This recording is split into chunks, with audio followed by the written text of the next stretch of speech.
Wednesday marks 50 years since Dr. Martin Luther King was shot dead on the balcony of the Lorraine Motel in Memphis, Tennessee. Though legal equality was achieved with the Civil Rights Act, Dr. King's dream of full racial equality is unfulfilled. African Americans face higher rates of poverty, unemployment and incarceration.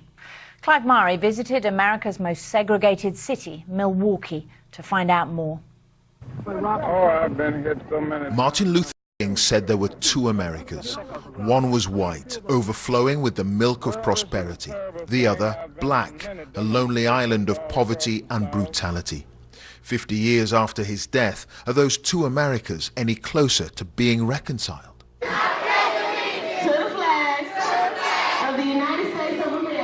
On the face of it, little's changed at the Martin Luther King Elementary School in the Midwestern city of Milwaukee. 98% of the pupils are black, reflecting the demographic of the local area. So while segregation is now illegal in education, it happens anyway. With liberty and justice for all. Fine words, but Milwaukee is a segregated city in America where there isn't liberty and justice for all. The north and west are mainly black, the south and east mainly white. In the affluent suburbs, postal workers are the most frequent black visitors. Academic Mark Levine has written extensively about the racial divide here. Milwaukee, in terms of the level of segregation in the town, is precisely the same as it was 50 years ago. A black household making $100,000 a year has about a 20 times greater possibility of living in a concentrated poverty neighborhood than a white family. And it's not just in housing that America remains a land divided, half a century after Dr. King had a dream. 50 years ago, the unemployment rate was 6.7%. In 2017, 7.5%, still roughly twice the rate of whites. And 50 years ago, just over 40% of black people owned homes, about the same rate as today. Yet 70% of whites are homeowners. They've been taking everything we have, and now we showing them we ain't afraid of them no more.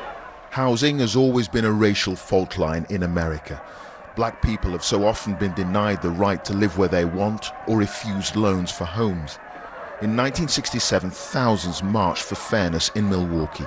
We're gonna let you buy ya. Turn us around. And these people were some of the protesters, demonstrating on this bridge the divide between black and white in the city. Walking up the freedom land. The white people with their children and everybody else had bricks and bottles, name calling. There was all kinds of things that happened by the time you got to the end of that bridge. Old newsreels helped jog memories of their sacrifice. That's our mother. That's your mother Yes. there. But how much do they think things have changed in America? Milwaukee has become more tolerant in where they place the blacks, but they're still doing the same thing. They're segregating us, putting us into different areas, though. I don't care how much money you got, what you got, they looking at this. Right. But some are fighting back. A non-profit organization, the Milwaukee Fair Housing Council, has undercover researchers who investigate landlords over racism. I met two of the researchers, one black, one white, who went to the same landlord looking for a flat. They were very, very accommodating to me. They were keen. Oh yeah. I was told there's nothing available and come back later. I subsequently later and was told nothing was available. That was it? That was it. It's really disheartening to me because it's a something, for me, of something that's really sick in this society. No matter what I've accomplished, no matter what my station in life, I'm reminded that I'm a black person living in America. Dr. King wanted these children to achieve their American dream, and he wanted this country to find its soul.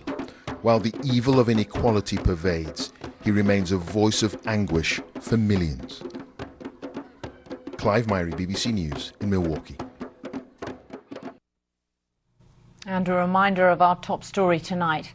Police say 4 people have been wounded and 1 woman has been killed by a self-inflicted gunshot wound at YouTube headquarters in California.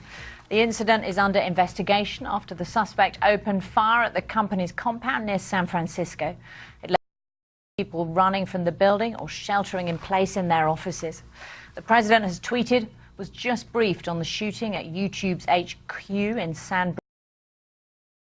Our thoughts and prayers are with everybody involved. Thank you to our phenomenal law enforcement officers and first responders that are currently on the scene. And a police spokesman, Ed Barberini, said they found a dead female with what looked like a self-inflicted wound. He said police were working on the presumption that she was the suspect. He said the number of wounded could be higher. I'm Laura Trevelyan. Thanks so much for joining us here on BBC World News. With the BBC News app,